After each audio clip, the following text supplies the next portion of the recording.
கணனியில வந்து இசை கோர்ப்பு செய்தது, ஒளிப்பதிவு செஞ்சது யாருன்னு பார்த்தீங்கன்னா முதல் ஆளு இளையராஜா அவர்கள் தான்.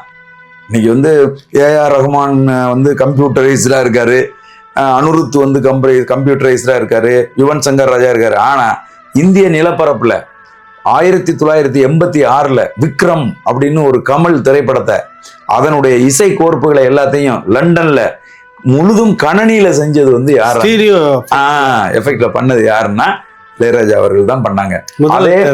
அதே 1986 இப்ப சிம்போனி இசை கோர்ப்புக்கான பயிற்சிங்கிறத அவர் எடுத்துக்கிட்டாரு.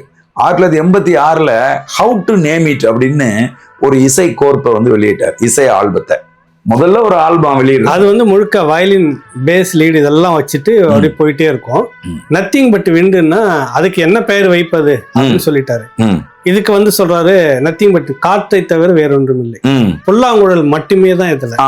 மிக பெரும் இசை மேதை ஹரிபிரசாத் சௌராஷ்டிரா வந்து அதுக்கு வாசிக்கிறார், அவர் தான் வாசிக்கிறாரு. அவரும் மிக பெரும் கிளாசிக்கல்ல இந்துஸ்தானில உலக புகழ்பெற்ற ஒரு மாமனிதர். ஆமா, அப்படிப்பட்ட ஒரு இளையராஜாவுடைய அந்த நோட்ஸை பத்தி வந்து அந்த லீடு, அது பேஸ் எல்லாம் வாசிச்சு முடிச்சிட்ட உடனே அவர் சொல்றது இளையராஜா கிட்ட சொல்லிட்டு கண்ணை கலங்கி என் வாழ்நாள் இப்படி சொல்றாரு, இது வந்து இப்படி ஒரு இதை நான் இது வரைக்கும் வாசிச்சது இல்லை அப்படின்றாரு. அதுதான் மிக பெரும் மேதை தான் அது வருது. அப்ப யாருக்குமே தெரியாது இது அவுட் டு நிமிட்டு ஒரு தனி ஆல்பம், ஒரு பெரிய இசை கோர்வை, கிட்டத்தட்ட ஒரு சிம்பனி மாதிரி இங்கத்திய சாயல், அது ஆமா போக்கெல்லாம் கலந்து வரும். ஆனா வீடு உள்ளிட்ட பல படங்கள் அதை கொண்டு வந்துட்டாரு, மைண்டுக்குள்ள ஓடிக்கிட்டே இருந்திருக்குது. நம்ம மேட்டரை சொல்லிட்டாரு போல இருக்கு.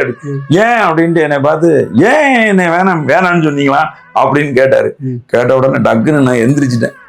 ஐயா நான் இப்பவே பாருங்க ஐயா பயந்துகிட்டு தான் உட்காந்துருக்கேன், உங்க முன்னாடி உட்காந்துருக்கிறதுக்கே பயமா இருக்குயா, நீங்க ஒரு பெரிய இசை சாம்பவான், நான் எப்படி வந்து உங்ககிட்ட வேலை செய்யறதுன்னு பயந்துட்டேன்.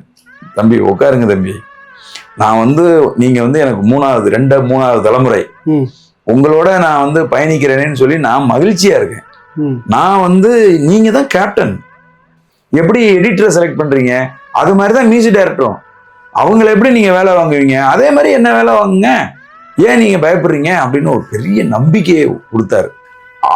8600 பாடல்கள்ங்கிறது இது வரைக்கும் ஒரே இசை, ஆமா நாயகன்ல, ஆமா ஒரே பாடல் வரி, அந்த பிஜிஎம் எல்லாம் சேர்ந்து 4 சூழ்நிலைக்கு ஏற்ற மாதிரி அந்த பாட்டே தான் வரும். தென்பாண்டி சீமையில். ஆமா,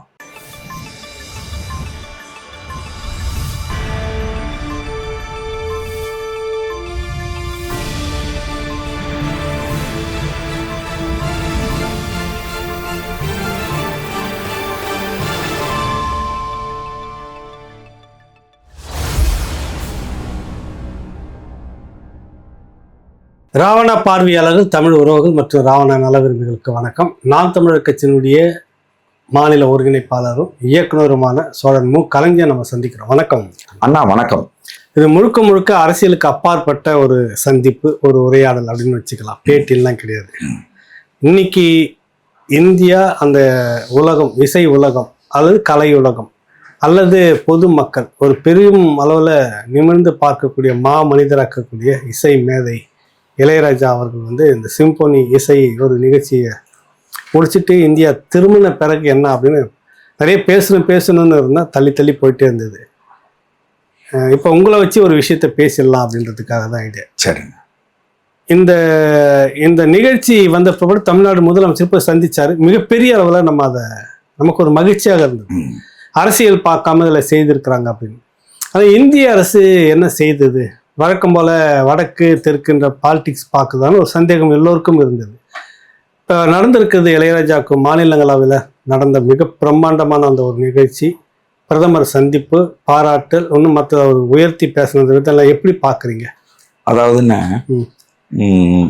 இளையராஜா அப்படிங்கிறவர் வந்து திரைப்படம் அப்படிங்கிற ஒரு வட்டத்துக்குள்ள இத்தனை ஆண்டு காலம் வந்து சுருங்கி இருந்தார்.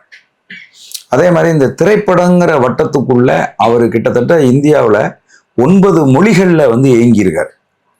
ஆனாலும் கூட அவருடைய புகழும் வந்து பெரிய இந்திய அளவில் அவருடைய புகழ் பெரிய அளவில் உயர்ந்து இருந்ததா அப்படின்னு கேட்டிங்கன்னா இல்லை அப்படின்னு தான் சொல்லணும். இளையராஜான்னா சினிமா மியூசிக் பண்ற ஒரு இசையமைப்பாளர், ஒன்னாம் அங்கம். ஏஆர் ரஹ்மான் அளவுக்கு இந்திய புகழ் பெற்றாரா ஏஆர் ரகுமான் 2 ஆஸ்காரை தூக்கிட்டு வந்தபோது அடைஞ்ச அந்த பேரும் புகழையும் இளையராஜா பெற்றாரா அப்படின்னு ஒரு ஏக்கம் எல்லாருக்குமே இருந்துச்சு. ஆனா அத மௌனமா எந்த விதமான பந்தாவும் இல்லாம, பெரிய படோபாவங்கள் எதுவும் இல்லாம அழகா இன்றைக்கு வந்து நிரூபிச்சிருக்காரு. இளையராஜா அவர்கள் சிம்போனி இசை நிகழ்த்தி விட்டு அவர் லண்டன்ல இருந்து நேர தமிழ்நாட்டுக்கு வராரு. தமிழ்நாட்டை பொறுத்தவரையில் ஒரு தமிழனா தமிழகத்தினுடைய முதலமைச்சர் வந்து போய் அவரை வாழ்த்தி வரவேற்றிருக்கணும். ஆமா, தமிழ்நாடு அரசு சார்பாக அமைச்சர் போயிருந்தாங்க. அப்ப முதலமைச்சர் வந்து என்ன ஒரு அறிவிச்சாரு அப்படின்னு கேட்டீங்கன்னா, தமிழக அரசு உங்களை வந்து பாராட்டு நிகழ்வு ஒன்று நாங்கள் முன்னெடுக்க போறோம், அதற்கான தேதியை உங்கள்கிட்ட வாங்கி நாங்கள் அதை தமிழக அரசு உங்களை பாராட்ட போகுது அப்படிங்கிற ஒரு செய்தியை வந்து அவங்க சொல்லியிருந்தாங்க. அப்ப நமக்கெல்லாம் என்ன அப்படின்னு கேட்டா, இது தமிழர்களுக்கான பெருமை மட்டும் இல்லையே, இது இந்தியர்களுக்கான பெருமையாச்சே, இது ஆசிய கண்டத்திலேயே இதுவரைக்கும் யாரும் செய்யாத பெரிய சாதனையாச்சே. ஆசிய கண்டத்தில் இருக்கிற எல்லா நாடுகளும் அவருக்கு ரைட் அப் கொடுக்குது, எல்லா நாடுகளும் எழுந்து நின்று அவருக்கு வந்து மரியாதை செலுத்தி இருக்கிறாங்க. சைனாவில் அவருக்கு பெரிய புகழ் உருவாகியிருக்கு. ஆசிய நாடுகள் எல்லாமே அவரோட புகழ் பரகிற போது இந்திய நாடு ஒரு மரியாதையும் செய்யாம இருக்கே அப்படின்னு எல்லாருக்கும் ஒரு சின்ன கவலை இருந்தது. இணையதளங்கள் எல்லாம் எழுதிட்டு இருந்தாங்க. ஆனா அதை உடைச்சு இந்திய பிரதமர் ஐயா மதிப்புக்குரிய நரேந்திர மோடி அவர்கள் இளையராஜா அவர்களை தனிப்பட்ட முறையில அழைத்து அவருக்கு வந்து ஒரு மிகப்பெரிய ஒரு கௌரவம் கொடுத்து, மோடி அவர்களினுடைய ஒரு அங்கீகாரத்தை ஏற்படுத்தி கொடுத்து, மோடி அவர்களினுடைய எக்ஸ் தளத்துல தமிழ்ல வந்து பதிவிட்டிருந்தார். இளையராஜா வந்து இந்திய நாட்டின் ஒரு மிகப்பெரிய சொத்து, அவர் வந்து நம் நாட்டின் பெருமிதம், இந்தியாவினுடைய ஒரு பெரும் அடையாளம், இசை பேரறிஞன், அப்படி இப்படின்லாம் வந்து அவர் வந்து பதிவிட்டிருந்தார். இது வந்து ஒரு பெரிய மகிழ்ச்சியை ஏற்படுத்துச்சு. அடுத்தது வந்து பாத்தீங்க அப்படின்னு சொன்னா, இந்திய இப்ப இளையராஜா அவர்கள் 2022 இருந்து மாநிலங்களவை உறுப்பினராக இருக்காரு. இப்ப அவர் அப்படின்னு சொன்னா மாநிலங்களவை அழைத்து அவரை கௌரவிக்கணும் அப்படின்னு நமக்கு தோணுது இல்லையா? என்ன வருது இல்லையா? மாநிலங்களவை அவரை அழைத்தது. எப்பவுமே வந்து பாத்தீங்கன்னா இந்த மக்களவையா இருக்கட்டும் அல்லது மாநிலங்களவையா இருக்கட்டும், அது கூடுச்சு அப்படின்னு சொன்னா அது நிறைஞ்சு இருக்கிறத நீங்க பார்க்கவே முடியாது. ஆமா, நிறைய பேர் வந்திருக்க மாட்டாங்க, ஆப்சென்ட் இருக்கும். அதுவும் இல்லாம அந்த விவாதத்தை பொறுத்து இதுல கலந்துக்கணுமா இல்லையா, பாதி பேர் வெளியில போவாங்க, மாதிரி இருக்கும். ரொம்ப முக்கியத்துவம் வாய்ந்த ஒரு பிரச்சனைனா கொஞ்சம் இருக்கும், அரங்கம் நிறைஞ்சு இருக்கும். இப்படியாப்பட்ட சூழ்நிலையில இளையராஜா அவர்களுக்கு வந்து பாராட்டு, மாநிலங்களவையில பாராட்டு அப்படின்னு சொன்னதும் அவை நிறைஞ்சிருந்துச்சு, அத்தனை பேரும் வந்திருந்தாங்க. ஆமா, அந்த மாநிலங்களவையினுடைய தலைவர் ஜன்கத் தன்கரி அவர்கள் வந்து இளையராஜாவுக்கு பாராட்டு அப்படின்னு சொல்லி அறிவிச்ச உடனே அந்த மொத்த அரங்கம் கைத்தட்டுச்சு. அவர் சொன்னாரு, இளையராஜா அவர்களை சொல்லுகிற போது இசை ஞானி அப்படின்னாரு. அவங்க அந்த அந்த அந்த இந்தி கலந்த அந்த உச்சரிப்புல சொல்றாரு அவரு இசை ஞானி அப்படின்னு சொன்னதும் அரங்கம் அவ்வளவு ஒரு அதிர்வை வந்து கொடுத்துச்சு. அவ்வளவு பேரும் கைத்தட்டினாங்க. இளையராஜா சார் அங்க உட்காந்துருக்காங்க, இளையராஜா சாரை காட்டுறாங்க. அப்படியே அந்த அது வந்து அது பெருமிதமா இல்ல வந்து நிகழ்ச்சியில இருந்தா அந்த நிகழ்ச்சியினுடைய அந்த உச்சத்துல அப்படியே உட்காந்துருக்காரு. அப்படியே அது சில பேர் என்ன செய்வாங்கன்னா அதுக்கு வந்து இந்த ஒரு ரெஸ்பான்ஸ் பண்ணுவாங்க, அப்படி அதெல்லாம் செய்ய முடியாத ஒரு மனநிலையில அப்படியே உட்காந்துருக்காரு. அவர் குழந்தை மாதிரி உட்காந்துருக்காரு. அதை நம்ம பார்க்கும்போது நமக்கு கண்ணு அப்படியே குளமாகுது. ஒரு தமிழனுக்கு கிடைக்கிற ஒரு இந்திய அங்கீகாரம் வந்து தமிழன் அல்லாத அப்படின்னு கூட வேண்டியது மிகப்பெரிய ஒரு முயற்சி உங்களுக்கு. ஆமா, ஆசியா கண்டத்துல இருந்து இதுக்கு முன்னாடி ஒருத்தர் முயற்சி எடுத்திருக்கிறாங்க, அது இல்ல. அது பிற்பாடு இந்தியாவிலேயே வந்துட்டு 2 பேர், ரவிசங்கர் ஒண்ணு, இதே இளையராஜா 93 அது சிம்போனியாக இல்லை அப்படின்னு டிராப் பண்ணப்பட்டதுன்னு சொன்னாங்க. ஆமா ஆமா, மிக பெரும் இசை மேதை ரவிசங்கர் அவரும் முயற்சி பண்ணி விட்டுட்டாங்க. ஆமா, இது வந்து என்னன்னா கத்துக்கிட்டு எழுதி நோட்ஸ் எழுதி கோக்குற விஷயம் இல்ல, உங்களுக்கு இது உள்ள ஓடும், இது உணர்வு அப்படியே முழுக்க இருக்கணும் உங்களுக்கு. சிம்போனி அப்படிங்கிறது வந்து என்ன, ஒரு இசை கலைஞனுடைய உணர்வுகளினுடைய பிரதிபலிப்பு தான் சிம்போனி. அப்போ அவர் வந்து அந்த மாநிலங்களவை தலைவர் சொல்லும்போது இளையராஜா சாரை பத்தி அவர் சொல்லிக்கிட்டே இருக்காருண்ணே. முதல்ல அவர் வந்து சொல்றாரு, என்ன சொல்றாருன்னா, 8600 பாடல்களுக்கு இசையமைத்த ஒரு இசையமைப்பாளர் அப்படின்னு சொல்றாரு. அந்த அரங்கம் கை தட்டுது. 9 இந்திய மொழிகளில் தன்னுடைய திரைப்பட பாடல்களை கொடுத்த ஒருத்தர் அப்படின்னு சொல்றாரு. அந்த அரங்கு அப்படியே கை தட்டுது. இது வரைக்கும் 1523 திரைப்படங்களுக்கு இசையமைத்திருக்கிறார். இது உலக வரலாற்றில் இது வந்து மிக பெரும் சாதனை அப்படின்னு சொல்றாரு. இளையராஜா சார் அப்படியே உட்கார்ந்துருக்காரு. அந்த அரங்கம் அப்படியே கை தட்டுது, தட்டிக்கிட்டே இருக்கு, கை தட்டிக்கிட்டே இருக்கு.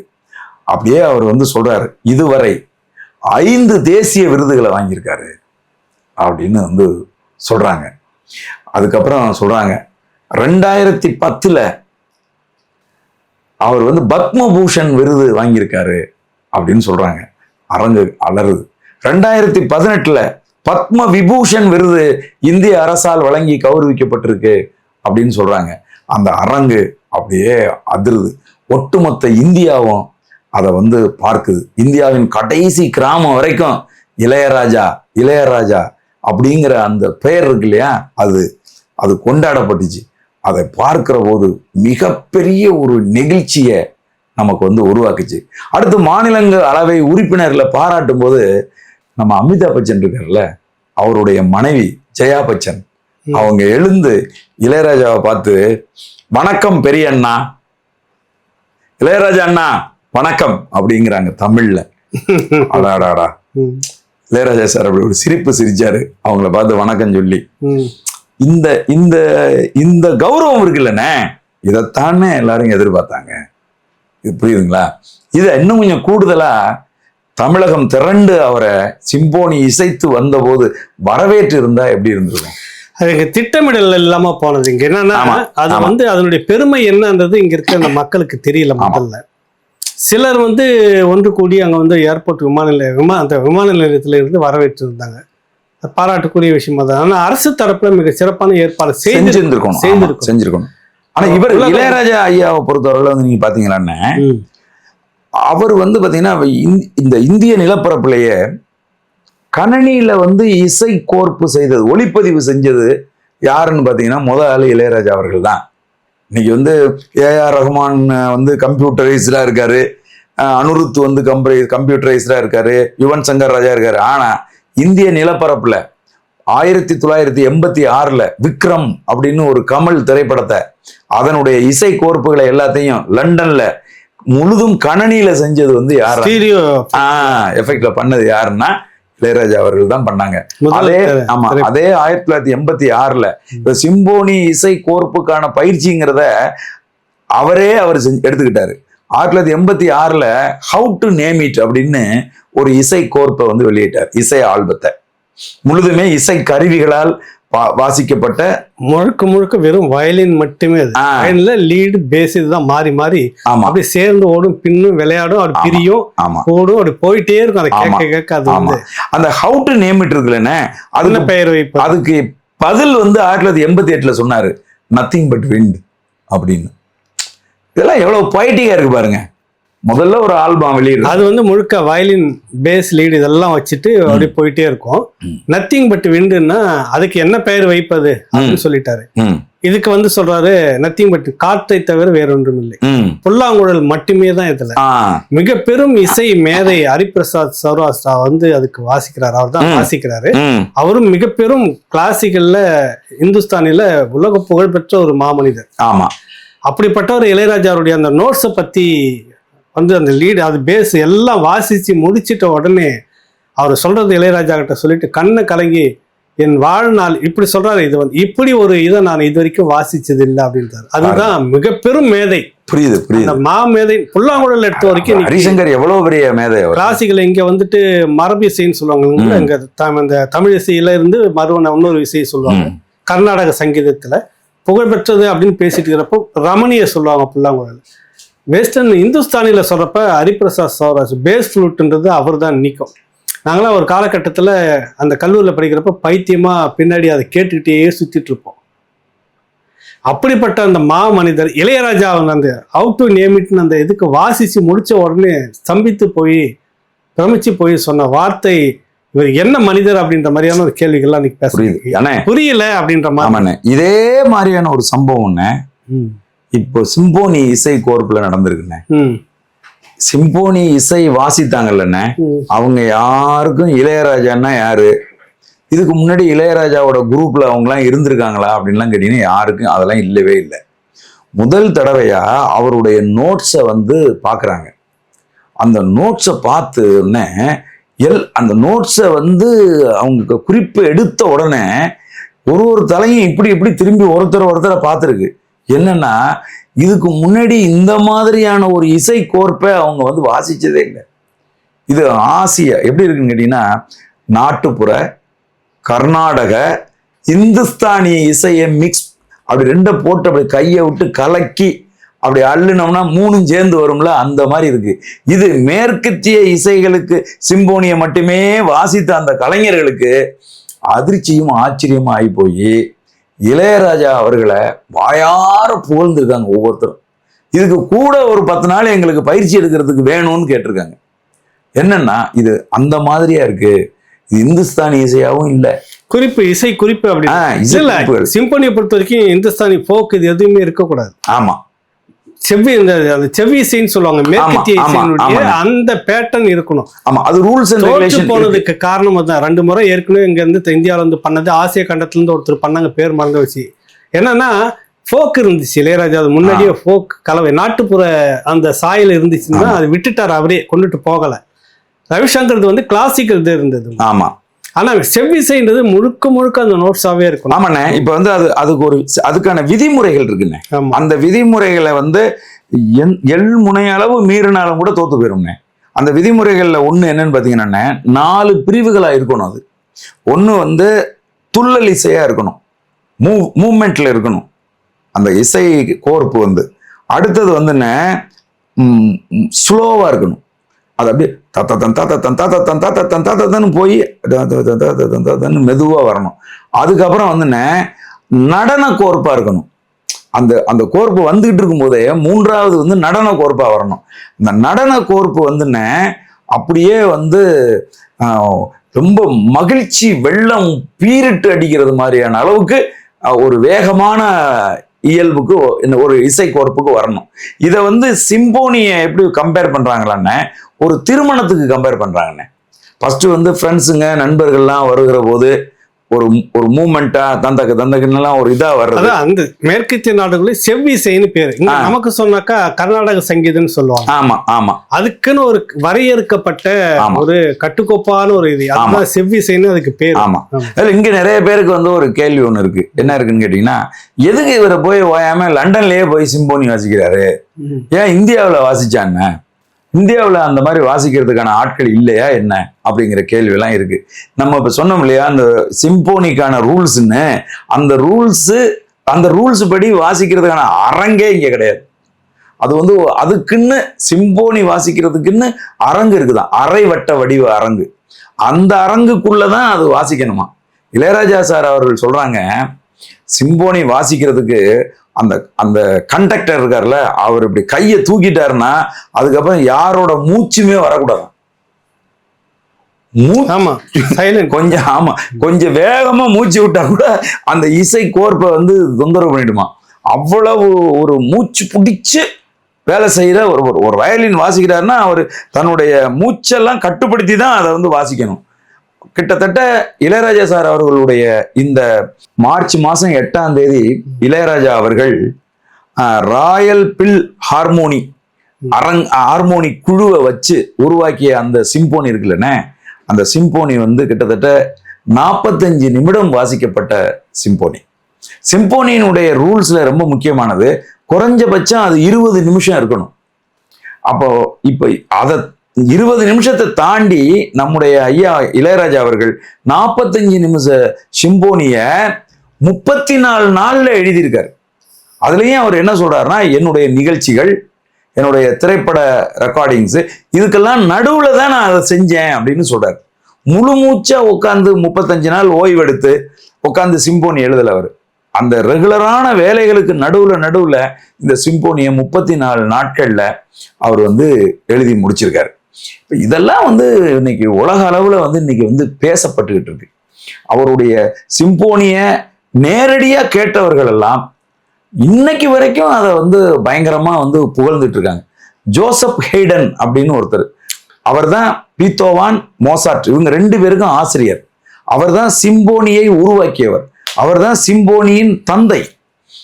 அந்த அந்த மோசட் ஹேடன் இருக்கார்ல, இவரை வந்து பீத்தோவானுக்கு இணையா யாரும் நினைக்கிறத தாண்டி, மொசார்ட்டுக்கு இணையா நினைக்கிறத தாண்டி, ஜோசப் ஹேடனுக்கு இணையான ஒரு மேதை இவரு அப்படின்னு இன்னைக்கு உலகத்துல நிறைய இசை மேதைகள்லாம் சொல்றாங்க. அது என்னன்னா, உங்களுக்கு பீத்தோவான் வந்துட்டு உச்சத்துல இருக்கிற அந்த காலகட்டத்துல ஹைடன் வந்துட்டு அவர்கிட்ட கூட்டும் போறாங்க. இவரை வந்து சின்ன வயசு பீத்தோவனை கூட்டு போறாங்க. பீத்தோவன் வந்துட்டு பொதுவா சிம்பொனின்றது இந்த தேவாலயத்துல மட்டும்தான் அதை வந்து பண்ணிட்டு இருப்பாங்க.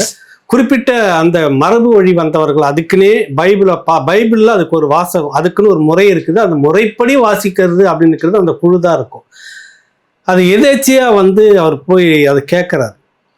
கேட்டுட்டு 2வது முறை கேட்கும்போது அதுல ஒரு நோட்ஸ் திருத்தத்தை எடுத்துட்டு வந்து ஜோ ஹைடன் அந்த ஹைடனுக்கு வந்து கொண்டு போய் கொடுக்குறாரு. இந்த மாதிரி இப்படி ஒரு திருத்தத்தோட இதை நான் பண்ணியிருக்கிறேன்றப்ப பார்த்துட்டு அவர்னு போயிட்டு அவர் சொல்றாரு, அப்ப வயசு என்ன தெரியுமா? யாருக்கு? இவனுக்கு, பீத்தோவானுக்கு 7 வயசு.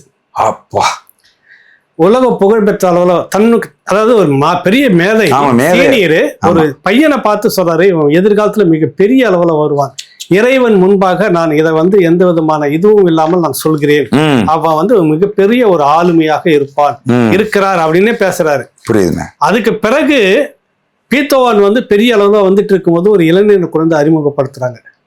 அவர் யார் தெரியுமா? இப்ப சொன்னீங்களா இன்னொரு பேரு, மொசாட்டை கொண்டு வந்து வைக்கிறாங்க. ஓஹோ. மொசாட்டுக்கு 29-30க்குள்ள கிட்டத்தட்ட ஒரு டாப் லெவலுக்கு வராரு. ஓஹோ. இதெல்லாம் கிபி 1700 பிற்பகுதியில ஒரு இசை காலகட்டமா இருந்திருக்கும் போது அது வந்துட்டு இருக்கிறப்ப 29ல தொடங்கி 30 கிட்டத்தட்ட வந்து அவருக்கு காது அப்படியே செவிடாய் சுத்தமாவே கேட்காம போயிடுச்சு. அவர் ஒரு உச்ச கட்டத்துல அடுத்த லெவல் சாதனைகள்லாம் படைச்சு வைக்கிற அந்த காலகட்டம் முழுக்க பார்த்தீங்கன்னா காது செவிடாகவே அவர் அந்த குறிப்புகளை எழுதி இன்று வரை கிட்டத்தட்ட 300 ஆண்டுகள் கடந்துருச்சு. 400 ஆண்டுகள் நெடுங்க போகுதுன்னு சொல்றாங்க. இன்று வரை அதை இன்னும் அடிச்சிக்க முடியல. பீத்தோவனுடைய அந்த இசை கோர்வையும் சரி, மொசார்ட்டுடைய இசை கோர்வையும் சரி, ஹைடனுடைய, அவர்கள் அந்த இத்தனை ஆண்டுகள் ஆயிடுச்சு, ஒரு 300-400 ஆண்டுகளுக்கு முன்னாடி இது வரைக்கும் அதுதான் இருக்குது. அதை தாண்டி எந்த இதுவும் இல்லை. அந்த பட்டியல்ல பேசப்பட்ட ஒரு விடயமாகத்தான் இளையராஜாவை அந்த பட்டியலுக்கு இணைச்சிருக்காங்க கொண்டு போய். ரொம்ப பெரிய விஷயம். ராஜா சார் வந்து இந்த சிம்போனிக்காக அவர் நீண்ட நாட்களா வேலை செஞ்சுட்டே இருந்திருக்காரு. நீங்க நல்லா யோசிச்சு பாருங்க. 2006ல திருவாசகத்துக்கு இசையமைச்சார். கிட்டத்தட்ட அந்த இசை கோர்ப்பை பாருங்க. அதை நம்ம கேட்கும்போது வந்து ஒரு சிம்போனியை கேட்கறது மாதிரியே இருக்கும். நடுவில் அவருடைய குரல் வருது அப்படிங்கிறத தாண்டி அந்த பேக்ரவுண்டு மியூசிக்கு அது இதெல்லாம் பார்த்தீங்கன்னு வச்சுங்களேன், அப்படித்தான் நமக்கு ஒரு உணர்வை ஏற்படுத்தும். அது மட்டும் இல்லைண்ணே, அவருடைய இசை கோர்ப்பு இருக்குல்லண்ணே, ஒவ்வொரு படத்துக்குமான பின்னணி இசை கோர்ப்பு இருக்குல்லண்ணே, அதை நீங்க தனியா கேட்டீங்கன்னா சிம்போனி மாதிரியே இருக்குண்ணே. தொடக்க காலத்துல இருந்து நீங்க கவனிச்சீங்கன்னாக்கா, இப்ப வந்து நீங்க சொன்னீங்களா அவுட் டு நேம் இட், ஆமா, அதுக்கு வந்து அந்த வயலின் வரும், ஒரு பீட் வரும். அது வீடுன்ற படத்துல பின்னாடி பயன்படுத்தி இருப்பேன். அந்த அதை ஒட்டி தான் அது வருது. அப்ப யாருக்குமே தெரியாது இது அவுட் டு நேம் இட், ஒரு தனி ஆல்பம், ஒரு பெரிய இசை கோர்வை, கிட்டத்தட்ட ஒரு சிம்பனி மாதிரி இங்கத்திய சாயல், அது ஃபோக்கெல்லாம் கலந்து வரும். ஆனா வீடு உள்ளிட்ட பல படங்கள் அதை கொண்டு வந்துட்டாரு. மைண்டுக்குள்ள ஓடிக்கிட்டே இருந்திருக்குது. அவர் மனிதன் தானே, அது சித்தர் தான் சொல்லணும். அங்கங்க அப்படி தெரிச்சு விட்டதுதான் அந்த படங்கள்ல. அதுதான் அந்த ஆல்பம். அது என்னன்னு இன்னொரு விஷயம் தெரியுமா உங்களுக்கு? பால் நிலான்னு சொல்லிட்டு ஒரு தொடர் எழுதுறாரு குமுது. ஆமா, புத்தகமாவே வந்துச்சு. அப்ப அதை நான் வந்துட்டு அது வந்துட்டோடனே டக்குன்னு உடனே படிச்சிருவோம் அவரது. அப்ப வந்து என்னன்னா, இந்த மேற்கத்திய நாடுகளுக்கு போவார். பயணம் போகும்போது ஹைடன், பீத்தோவன், மொசார்ட் இவருடைய அந்த மியூசியம், அந்த இடங்கள் அதெல்லாம் வைக்கிறப்ப இந்த நூற்றாண்டு 300 வருஷம் கடந்துட்டாங்க. ஆமா, அந்த தொடக்க காலத்துல அவர்கள் இருந்த வீடு எப்படி இருக்கிறதோ அதை இன்றும் அப்படியே மெயின்டைன் பண்ணிட்டு வராங்க. புரியுதுல்ல? அவங்களுடைய மியூசியத்தை வந்து அவங்க படைப்புகள் அத்தனையும் ஒரு ஆல்பம், பெரிய ஒரு மியூசியத்துல ஒரு மியூசியம் மாதிரி வச்சுட்டு அவ்வளவு பொக்கிஷமாக அவர் போயிட்டு அந்த இடத்தெல்லாம் பார்த்துட்டு இப்ப சமகாலத்துல இருக்கக்கூடிய அந்த சிம்பொனி கலைஞர்களெல்லாம் சந்திச்சு பேசுறப்ப உரையாடிட்டுலாம் வந்திருக்கிறாரு. அப்ப அந்த பீத்தோவனை பார்க்கும்போதும் மொசாட்டை அந்த இடத்துக்கு பார்க்கும்போதும் ஒரு மெய் சிலிர்த்து நான் நின்றேன். எனக்குள்ளாக அதாவது அவர் நினைச்சது வந்து இந்த இடத்துக்கு நம்ம வர முடியுமா அப்படின்னு நினைக்கிறாரு. அதான் அவர் சொல்ல வர்றாரு. அந்த இடத்துல நின்றுட்டு வந்திருக்கிறாருல. உறுதி அண்ணன், அதான் உறுதி அண்ணன். உலக இசை மேதைகள் வரிசையில வந்து வர்றது அப்படிங்கிறது சாதாரணம் கிடையாது. இங்க இந்தியாவுக்கு என்னவோ தெரியல, இங்க யாருமே இதை பத்தி சரியாவே பேசவே இல்லை. அதாவது என்னன்னா, ராவணாவில சிறப்பா ஒன்று பண்ணணும்னு இருந்தேன், தள்ளி அரசியலுக்குள்ள போயிடுச்சு. புரியுதுண்ணே. இப்ப என்ன அப்படின்னு கேட்டீங்கன்னா, இளையராஜா சார் கூட வந்து நான் வந்து ஒரு 4 படங்கள் வந்து தொடர்ச்சியா அவர்கிட்ட வேலை செஞ்சிருக்கேன். இன்னைக்கு நான் வந்து ஒரு திரைப்பட இயக்குனராக வெற்றி அடைஞ்சிருக்கிறேன் அப்படின்னு சொன்னா அதற்கு அடிப்படையே யாரு அப்படின்னு கேட்டீங்கன்னா இளையராஜா சார் தான். இளையராஜா வண்டியில எங்கே பயணம் போயிட்டு வரும்போது பத்தி பேசியிருந்தீங்க. ஆமா, அவர்கிட்டயே எனக்கு உங்களை பிடிக்கல, நான் வேணான்ட்டுன்னு சொன்னீங்க. சொன்னீங்க. ஆமா, நான் அதிர்ந்து போய் கேட்டேன், என்ன சம்பவம் அது? அது ஒண்ணு இல்லைண்ணே, இளையராஜா சார் எனக்கு வேண்டாம் அப்படிங்கிறது தான் தொடக்கத்துல இருந்தே நான் வந்து நினைச்சேன். படத்துக்கு வேணாம் அப்படின்னு நினைச்சேன். காரணம் என்னன்னு கேட்டீங்கன்னா, அவரோட அந்த மேதமை, அவருடைய இசை அறிவு, அவர் இருந்த உயரம். இப்ப நான் பயம் ஆயிடுச்சு. ஆமா, எனக்கு இசை பத்தி எதுவும் தெரியாது. நான் கிராமத்து பையன், ஒரு படம் வாய்ப்பு கிடைக்குது. அப்போ வந்து யாரு பிளெக்சிபிளான ஆள் யாருன்னு பார்த்தீங்கன்னா எல்லாரும் சொல்றது வந்து தேவா தான் பிளெக்சிபிள்னுவாங்க. இப்போ எங்க டைரக்டர் ஆட்டோவில் வீட்டில இருந்து கூட்டிட்டு போவார் பிரசாத் ஸ்டுடியோவுக்கு. இளையராஜா சார்கிட்ட போவார் கம்போசிங்க்கு.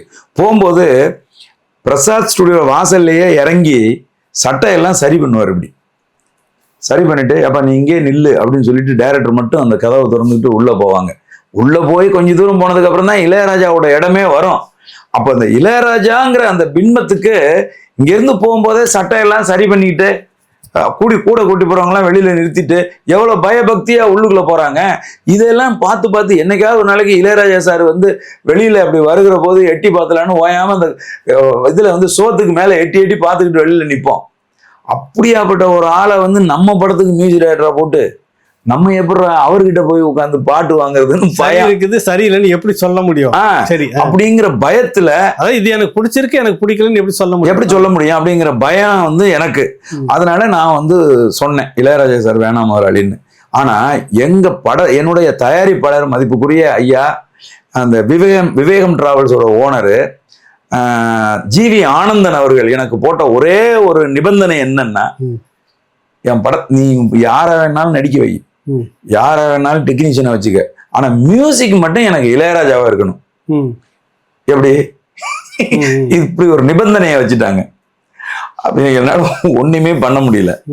அப்ப இளையராஜா சார் தான் எனக்கு மியூசிக்னு உறுதி ஆயிடுச்சு. அப்புறம் நான் வந்து என்ன செஞ்சேன், நாங்க போய் முதல் நடிகரை பிக்ஸ் பண்ணோம். யாருன்னா முரளிய. அப்ப முரளி வந்து கதையெல்லாம் கேட்டுட்டு ரொம்ப இம்ப்ரெஸ் ஆகி யாரு மியூசிக் யாரு இதுக்கு அப்படின்னு கேட்கிறாரு. அவர் கேட்கும் போதே எதனால கேட்கிறாருன்னா, இந்த படத்துக்கு நீ சொல்ற கதைக்கு இளையராஜா மியூசிக்கா இருந்தா சூப்பரா இருக்கும்னு நினைச்சுக்கிட்டு தான் அவர் வந்து கேட்கிறாரு. கேட்ட உடனே முதலாளி சொன்னாங்க, இளையராஜாவை போட சொல்லி நான் சொல்லியிருக்கேன் அப்படின்னு சொல்லி. அவரு உடனே ஆமா நானும் அதான் நினைச்சேன், ராஜா அண்ணன் இருந்தாதான் இந்த படத்தை வந்து இந்த கதையை தூக்கி நிறுத்த முடியும், அருமையான சாய்ஸ் அப்படின்றாரு. அப்பதான் நான் சொல்றேன், இல்லைங்க சார், எனக்கு வந்து ராஜா சார் வேணாங்கிறது தான் என்னுடைய கருத்தா இருக்கு, முதலாளி தான் கம்பல் பண்றாங்க அப்படின்னு நான் வந்து சொல்றேன். அப்புறம் இளையராஜா சாருக்கு தான் அவர் கன்வின்ஸ் பண்றாரு, நோ நோ நோ, ராஜா அண்ணன் இருந்தாதான் இந்த மாதிரியான கதை, உணர்வு பூர்வமான கதையெல்லாம் பயங்கரமா அவங்க தான் நல்லா பண்ணுவாங்க, நீங்க கவலைப்படாதீங்க நான் கூடவே இருக்கிறேன் அப்படின்னு என்னை கன்வின்ஸ் பண்ணாரு முரளி. இப்போ நான் இங்க இருந்து இளையராஜா சாருக்கு நாங்க அட்வான்ஸ் கொடுக்கறதுக்காக போறோம். போகும்போது போறீங்க, சரி, போகும்போது நான் சொல்றேன் முரளிகிட்ட, நான் உங்களை வேண்டான்னு சொல்லிட்டேன்னு சொல்லுங்கன்னு. முரளி பதறிட்டாரு, ஏன் உங்களுக்கு இளையராஜா சாரை பத்தி தெரியாது, என்னதான் பிடிக்கலன்னு டைரக்டர் சொல்றாரு, அப்புறம் எதுக்கு நீங்க என்னைய போடணும்னு ஏன் கம்பல் பண்றீங்க அப்படின்னு, நான் பண்ண மாட்டேன்னு சொல்லிடுவாருங்க அவரு அப்படிங்கிறாரு. இல்லை சார் நீங்க சொல்லுங்க சார், அது ஒன்றும் நான் சமாளிச்சுக்கிறேன் சார் அப்படின்னு சொல்லிட்டு போறோம். போயிட்டு அட்வான்ஸ் எல்லாம் கொடுத்தோம். ஐயா வந்து அவங்க மனைவியை வர வச்சு எங்களுக்கெல்லாம் அறிமுகப்படுத்தி அவங்க 2 பேரும் எங்ககிட்ட வந்து வாங்கிட்டாங்க. அது எடுத்த உடனே எங்க முதலாளி அவருக்கு ரொம்ப பிடிச்சி போச்சு. அதுக்கு என்ன காரணம்னு நமக்கு தெரியாது. ஆனந்த் சாரை வந்து ரொம்ப பிடிச்சி போச்சு. இப்போ கூட தூத்துக்குடிக்கு போனா முதலாளி வீட்டில் தான் தங்குவார். அந்த அளவுக்கு வந்து அவருக்கு பிடிச்சி போச்சு எடுத்த உடனே. அப்ப முரளி சார் கன்னடத்துல பேசிட்டு இருந்தார் அவரோட. நம் இளையராஜா இளையராஜா சார் கன்னடம் பேசுவாரு. 2 பேரும் கன்னடத்துல பேசிட்டு இருக்கும்போது திடீர்னு இளையராஜா சாரு ஏன் அப்படின்னு என்னை பார்த்தாரு. ஆகா நம்மளால சொல்லிட்டாரு, சரி நம்ம மேட்டரை சொல்லிட்டாரு போல இருக்கு. ஏன் அப்படின்ட்டு என்னை பார்த்து ஏன் என்னை வேணாம்னு சொன்னீங்களா அப்படின்னு கேட்டாரு. கேட்ட உடனே டக்குன்னு நான் எந்திரிச்சிட்டேன். ஐயா நான் இப்பவே பாருங்க ஐயா பயந்துகிட்டு தான் உட்காந்துருக்கேன், உங்க முன்னாடி உட்காந்துருக்கிறதுக்கே பயமா இருக்குயா, நீங்க ஒரு பெரிய இசை சாம்பவான், நான் எப்படி உங்ககிட்ட வேலை செய்யறதுன்னு பயந்துட்டேன். தம்பி உட்காருங்க தம்பி, நான் நீங்க எனக்கு மூணாவது தலைமுறை, உங்களோட நான் பயணிக்கிறேன்னு சொல்லி நான் மகிழ்ச்சியா இருக்கேன். நான் நீங்க தான் கேப்டன், அந்த அந்த அந்த திரைப்படத்துக்கு நீங்க தான் கேப்டன், உங்களுக்கு கீழே வேலை செய்ய போற ஒரு ஆளு நான் நீங்க நினைச்சுக்கங்க. என்கிட்ட நீங்க தைரியமா என்ன வேணா கேளுங்க, நான் என்னைக்குமே வருத்தப்பட மாட்டேன். என்னைக்குமே நீங்க ஏன் என்னை அப்படி கேட்டீங்கன்னு நான் கேட்கவே மாட்டேன். உங்களுக்கு என்ன விருப்பமோ அதை நீங்க கேளுங்க, நம்ம 2 பேரும் இணைஞ்சு செய்யணும். நீங்க எப்படி கேமராமேனை செலக்ட் பண்றீங்க, எப்படி எடிட்டரை செலக்ட் பண்றீங்க, அது மாதிரிதான் மியூசிக் டைரக்டரும். அவங்களை எப்படி நீங்க வேலை வாங்குவீங்க, அதே மாதிரி என்ன வேலை வாங்குங்க, ஏன் நீங்க பயப்படுறீங்க அப்படின்னு ஒரு பெரிய நம்பிக்கையை கொடுத்தாரு. அந்த நம்பிக்கையை கடைசி வரைக்கும் காப்பாத்தினார். நான் 4 படங்கள் வேலை செஞ்சேன். அந்த 4 படங்களும் அவர் தான் இசை. அவரோட அதுல ஒரு முக்கியமான விஷயத்த நான் சொல்றதுக்காக தான் இதையே ஓபன் பண்ணேன். நீங்க அதை சொன்னதுனால இதுக்கு வந்துட்டேன். அது என்னன்னா, படம் முடிஞ்சிருச்சு, படத்துக்கான பாடல் நாங்க எடுத்துட்டோம். இப்ப இதெல்லாம் பெரிய விஷயமே இல்லைண்ணே, பாட்டு யாரு வேணாலும் போடலாம். ஆனா ரீ ரெக்கார்டிங்னு சொல்றாங்கல்லண்ணே, பின்னணி இசைன்னு சொல்றாங்கல்லண்ணே, அந்த பின்னணி இசையை இளையராஜா சார் பின்னணி இசை கோர்க்கிறது இருக்குல்லண்ணே, அது இதுவரைக்கும் இந்திய சினிமாவில் யாரும் செய்யாத ஒரு காரியத்தை அவர் செய்வார்.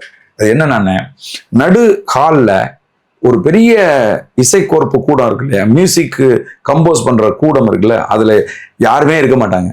அதுல ஒரு சேர் போட்டு ஹார்மோனியத்தை வச்சுக்கிட்டு அவர் அந்த நோட்ஸ் எழுதுற அந்த பேப்பர்ஸ் எல்லாம் அவருக்கு இருக்கும், அதெல்லாம் வச்சுக்கிட்டு அங்க உட்காந்துருப்பாரு நடுவுல. படத்தை தியேட்டர்ல போடுவாங்கண்ணே, பெரிய ஸ்கிரீன்ல படம் ஓடுண்ணே. ஒரு ரீல் போடுவோம், ஒரு ரீல்ங்கிறது 1000 அடி படம் ஓடுண்ணே. ஐயா உட்காந்து அதை அப்படியே பார்த்துக்கிட்டே இருப்பாருண்ணே.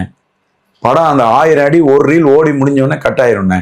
கட் ஆன உடனே சைலண்டா அவர் பாட்டுல அந்த இதை எடுப்பாருண்ணே, ஹார்மோனியத்தை அல்லது ஒரு கீபோர்டு மாதிரி வச்சிருப்பாருண்ணே. அதை காதுல மாட்டிக்குவாரு, மாட்டிக்கிட்டு எதையோ அடிச்சுக்கிட்டே இருப்பாருண்ணே, டொக்குன்னு அடிச்சுக்கிட்டே இருப்பாரு. அப்புறமா பேப்பர் எடுத்து நோட்ஸ் எழுதுவாருண்ணே. நோட்ஸ் எழுதுவாருண்ணே. இப்போ இந்த நோட்ஸ் எல்லாம் எழுதி வச்சுட்டு போயிடுவாருண்ணே.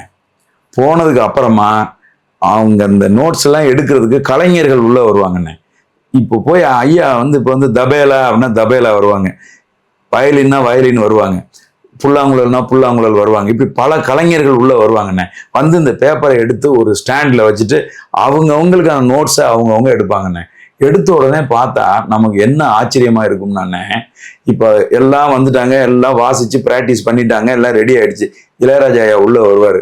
உள்ள வந்தோடனே இப்போ ரெக்கார்டிங் ஸ்டார்ட் பண்ணாங்க. இப்போ படம் போடுவாங்கண்ணே. 1000 அடியை ஒரு தடவை தானே அவர் பார்த்தாரு. படம் போயிட்டே இருக்கும்ண்ணே. அந்த இடத்துல அப்படி தொடங்க, அந்த இடத்துல ஒரு சோகமான காட்சி வருதுன்னு வைங்களேண்ணே, அவன் அப்படி க்ளோஸ்அப்ல அப்படி திரும்புவானே, ஜங்குன்னு ஆரம்பிக்கும் மியூசிக். ஏய், ஒரு தடவை தானே பார்த்த, நீ எப்படி அந்த இடத்துல இப்படி வரணும்னு நினைச்ச? ரைட், ஓகே, அந்த சீன் அப்படியே வந்தது, செஞ்சன் அப்படி போகுது, மியூசிக் எல்லாம் போச்சு, எல்லாம் போய் கட்டாச்சு. அடுத்த சீன் காமெடியா இருக்கும்ண்ணே. அது எந்த இடத்துல அந்த காமெடி தொடங்குதோ அந்த இடத்துல காமெடிக்கான மியூசிக் தொடங்கும்ண்ணே. ஏப்பா, நீ ஒரு தடவை தானங்க ஐயா நீங்க பாத்தீங்க, எப்படி அது? மூளை முழுசுமே இசை கோர்ப்புண்ணே. மூளைக்குள்ள நான் அதான் நினைப்பேன், நான் சொல்லுவேன் வெளியில ஏப்பா, அவர் மூளைக்குள்ள எல்லாம் அந்த தபேலா, இந்த வயலின், இந்த புல்லாங்குழலாம் மூளைக்குள்ள அடிச்சுக்கிட்டே இருக்கும் போல இருக்கியா, மூளைக்குள்ள வாசிச்சுக்கிட்டே இருக்கும் போல இருக்கு எல்லாம். இப்ப இந்த 1000 அடியிலன்னு எந்த இடத்துல என்ன மியூசிக் வரணும் அப்படிங்கிறத கரெக்டா அந்த இடத்துல கம்போஸ் பண்றவங்க அப்படி கையை காட்டினோம்னா ஜங்குன்னு வயலின் எடுப்பாங்கண்ணே. அந்த இடத்துல அப்படி கீழே குனிஞ்சிட்டு அந்த ஹீரோ அப்படி மேல பாக்குறான்னா அந்த இடத்துல இருந்து வயலின் தொடங்கும். இப்படி அந்த மியூசிக்கை எப்படின்னு உலகத்துல யாருமே இல்லைன்னு, இப்படி அப்படி ஒரு இசையோடு வாழ. இதை பத்தி தான் அந்த மேற்கத்திய நாடுகள்ல அந்த சிம்பனி இசை கலைஞரோட பேசிட்டு இருக்கும்போது, இங்கத்திய இந்த இசை முறை எப்படி, இந்த சினிமா எப்படி, அப்படி என்ன ஏதுன்றப்ப ஒன்னும் எப்படி இதுக்குள்ளாரே நான் ஓடிட்டு இருக்கிறது தான் அவர் சொல்றாரு. ஒரு வட்டத்துக்குள்ளதான் நான் இருக்கிறேன், அதை தாண்டி விசாலமா இருக்க முடியலன்ற மாதிரி உரையாடல் போகுது. அவர் சொல்லுவாரு, வந்துட்டு இந்த மாதிரி தமிழ்நாட்டில் குறிப்பாக இந்தியா கலாச்சாரம்னா காது குத்துற ஒரு நிகழ்ச்சி, கல்யாணம்னு ஒரு நிகழ்ச்சி, மரணம்னு ஒரு நிகழ்ச்சி, அப்புறம் மகிழ்ச்சின்னு இப்படி எல்லாத்துக்குமே பாடல் சினிமாவில் நாங்கள் போடுவோம். ஆமா, ஒன்றுக்கும் ஒரு உணர்ச்சிக்காக ஒரு பாடல் போடணும். அது எப்படி அப்படின்னு அவர் கேட்கறாரு. அங்க மேற்கு அவங்களுக்கு இதெல்லாம் தெரியாது. துணை நேரம் திருமணம், ஒரு பாடல், ஒரு இது முடிஞ்சு போகுது. இப்படி ஒன்றுக்கும் பாடல் இருக்குதா, போடுறீங்களா நீங்க அப்படின்னு வியந்து இருக்கிறாங்க. அதையும் இதையும் ஒப்பிடும்போது இது எங்கேயோ இருக்குதுன்றது வேற விஷயம். சொல்றாரு ஒன்னு உள்ளார ஓடிட்டு இருக்குது. 8600 பாடல்கள் அப்படிங்கிறதுன்னு ஒண்ணுக்கு வித்தியாசமான சூழல். அதாவதுண்ணே ஒரு சினிமாவுக்கு இசையமைக்கிறது இருக்குல்லண்ணே, பாட்டு கம்போஸ் பண்றது இருக்குல்லண்ணே, அது ஒரு கட்டம் கட்டி ஒரு நீச்சல் குளத்துல கட்டத்தை கட்டிட்டு அதுல தூக்கி ஒரு நீச்சல் அடிக்கிறவனை போட்டு நீ நீச்சல் ஆடுறானே எப்படின்னு அடிக்க முடியும்?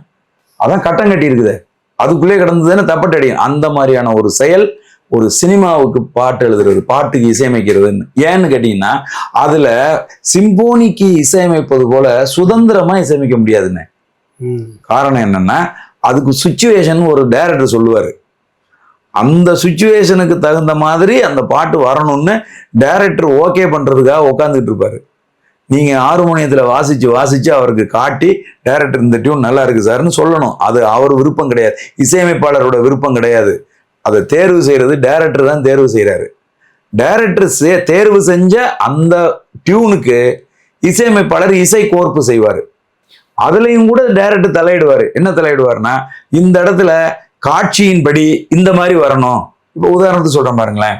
இப்ப தளபதி படத்துல அது ஒரு போகி பண்டிகை. அப்ப போகி பண்டிகை அன்னைக்கு டடன் டன் டன் டடன் டன் டன் அந்த அந்த இதை வச்சு அடிப்பாங்கல்ல, அந்த சத்தம் வரும் பாட்டுல. அப்ப டைரக்டர் ஸ்பெசிபிக் பண்ணி சொல்லியிருக்காரு, எனக்கு அந்த சவுண்டு வரணும் அப்படின்னு. அப்ப இது எவ்வளவு சிரமமான வேலை பாருங்க. இன்னொருத்தர் மூளையை சாட்டிஸ்ஃபைட் பண்றதுக்கு இவரோட மூளையை பயன்படுத்தணும். ஆனா அதுல தனித்துவமா நிக்கணும். 8600 பாடல்கள்ங்கிறது இது வரைக்கும் ஒரே இசை. ஆமா, நாயகன்ல ஆமா ஒரே பாடல் வரி, அந்த பிஜிஎம் எல்லாம் சேர்ந்து 4 சூழ்நிலைக்கு ஏற்ற மாதிரி அந்த பாட்டே தான் வரும். தென்பாண்டி சீமையில. ஆமா, 4 இடத்துல 4 சூழ்நிலை வேற வேற. அந்த 4க்குமான வித்தியாசம் அந்த இசையிலேயே வச்சாரு. ஆமா ஆமா ஆமா ஆமா ஆமா. என்னோட படத்துல என்ன முதல் படத்துல பாத்தீங்கன்னா அண்ணனுக்கு பொண்ணு பார்த்து ஊரே திரண்டு அந்த கல்யாணத்துக்கு போவாங்கண்ணே. போகும்போது ஒரு பாட்டு ஐயா போட்டிருப்பாருண்ணே, சாமி கொடுத்த வரம் அதை தடுப்பதற்கு யார் இருக்கான்னு. ஒரு கல்யாணத்துக்கு பொண்ணு மாப்பிள்ளைங்கிறது கடவுள் கொடுத்த வரம்டா அப்படின்னு முடிஞ்சு போவோம்னே. அங்க போன இடத்துல பிரச்சனை ஆயின்னா, கல்யாணம் அண்ணனுக்கு நடக்கிறதுக்கு பதிலாக மாறி தம்பிக்கு, அண்ணனுக்கு பார்த்த பொண்ணை தம்பி கல்யாணம் பண்ணிடுவானே. இப்ப அந்த ஊரே மௌனமா நடந்து வரும்னே. திரும்பவும் அதே பாடல் அதே வரிகள் அப்படியே சோகமாயிரும். சாமி கொடுத்த வரம் எது, இவங்க 2 பேருக்குண்டா அந்த முடிச்சு அப்படின்னு. இதெல்லாம் இந்த மேஜிக் எல்லாம் இளையராஜா அவர்கள் தான் பண்ண முடியும்னே. அதுக்கப்புறம் அந்த வரிகள் போடுறது இருக்குல்லண்ணே, ஒரு ஆகச்சிறந்த கவிஞர்னே, ஆகச்சிறந்த கவிஞர். அந்த கம்போஸ் பண்ணும்போது ஒரு 2 வரியை போடுவாருண்ணே, அதை எந்த கலைஞனாலையும் கவிஞனாலையும் மாற்ற முடியாது. அப்படி போடுவாருண்ணே, அப்படி போடுவார். அதெல்லாம் நம்ம அவருக்கு இந்த வாழ்வனுமே கவிதையாக வார்த்தைகளாக. ஆமாண்ணே ஆமாண்ணே ஆமாண்ணே. 1000 இசை இருந்தாலும் நீங்க எவ்வளவுதான் பேசினாலும் தொடக்க அந்த காட்டுல அந்த 1976 அந்த அன்னைக்கிளி பாடல் வந்தோடனே ஒரு அம்மிங் ஓடும் அந்த கிராமங்கள்ல. அதுதான் எங்களுக்கான சிம்போனியா நாங்க நினைச்சிருக்கோம் சின்ன பிள்ளைல. அந்த அம்மிங் வந்த உடனே அந்த பாவாடை சேலை இப்பவும் அது ஏதோ ஒண்ணு மனசை அப்படியே பிசைஞ்சு கொண்டு போய் நிறுத்தல. அதுதான் நாங்க இன்னைக்கு நினைச்சுக்கிட்டு இருக்கோம். இல்ல, நாங்கெல்லாம் சின்ன பிள்ளையா இருப்போம். எங்க ஊர்ல யாராவது ஒருத்தவங்க வீட்டுலதான் அந்த ரேடியா இருக்கும். இந்த ஹம்மிங் வந்தோடனே இந்த பாவாடை கட்டின பொம்பளை பிள்ளைங்க எல்லாம் அப்படியே வேலையை போட்டு அந்த ரேடியோ நோக்கி ஓடும் பாருங்க. ஐயோ, அதான் நான் கண்ணால பாத்துருக்கேன். நல்ல ஒரு விஷயத்தை இன்னைக்கு நம்ம பேசி இருக்கிறோம். மீண்டும் நம்ம சந்திப்போம். சரிங்க, ரொம்ப மகிழ்ச்சி அண்ணா. நன்றி, வணக்கம்ண்ணா.